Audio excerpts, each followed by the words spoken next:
Neste vídeo, vou responder a uma pergunta que surge com frequência tanto entre crentes quanto entre não crentes. Jesus ressuscitará alguém que foi cremado? Outra forma de perguntar isso é: o que acontece com quem foi cremado na ressurreição, quando Jesus Cristo voltar? Começo dizendo que Deus não nos deu nenhuma orientação específica, revelação ou ordem direta sobre o que acontece com os cristãos que são cremados. Não há nada na Bíblia que responda claramente a essa pergunta. Existem, contudo, alguns versículos que podemos consultar para entender melhor. E esse é também um assunto muito discutido na comunidade cristã. Um versículo que quero compartilhar está em Gênesis 3:19, que diz: "Você é pó, e ao pó voltará." Esse versículo nos lembra que nossos corpos físicos vieram do pó e retornam ao pó após a morte.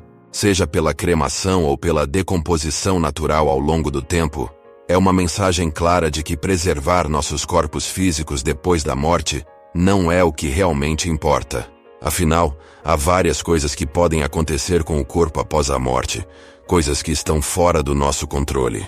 Outra forma de responder a essa pergunta é lembrando que quando Jesus voltar do céu e realizar o milagre da ressurreição, ele tem poder para transformar milhões de corpos.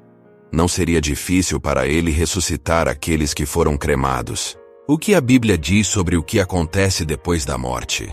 Bem, a cremação era praticada nos tempos bíblicos, mas não era comum entre os israelitas ou os cristãos do Novo Testamento.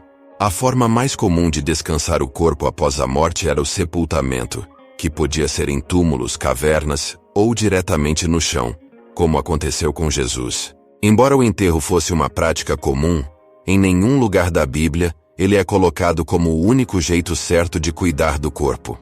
E quanto aos cristãos, eles aceitam a cremação. Não posso falar por todos, claro, mas embora a Bíblia não dê uma ordem clara sobre cremar ou não os mortos, sei que alguns cristãos são contra a cremação.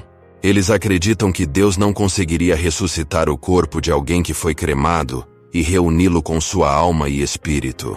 Para sustentar essa ideia, alguns citam 1 Coríntios 15:35-55, que diz: "É o mesmo com a ressurreição dos mortos. Nossos corpos terrenos são plantados no chão quando morremos, mas serão ressuscitados para viver para sempre. São enterrados em fraqueza, mas serão ressuscitados em poder. São corpos humanos naturais, mas serão ressuscitados como corpos espirituais." Como mencionei antes, independentemente de o corpo ter sido cremado ou não, isso não torna mais difícil para Deus ressuscitá-lo e reuni-lo com sua alma. Além disso, muitos cristãos que morreram há milhares de anos já se decomporam até virar pó. Como isso é diferente de ser cremado? Concluo dizendo que a questão de cremação ou sepultamento está dentro do campo da liberdade cristã. É uma escolha que cada pessoa deve fazer, levando em conta a bênção e os desejos de seus entes queridos. Espero que tenham gostado deste vídeo e encontrado as respostas que procuravam. Inscreva-se no canal, curta e compartilhe essa mensagem com as pessoas que você ama. Juntos podemos espalhar fé e esperança.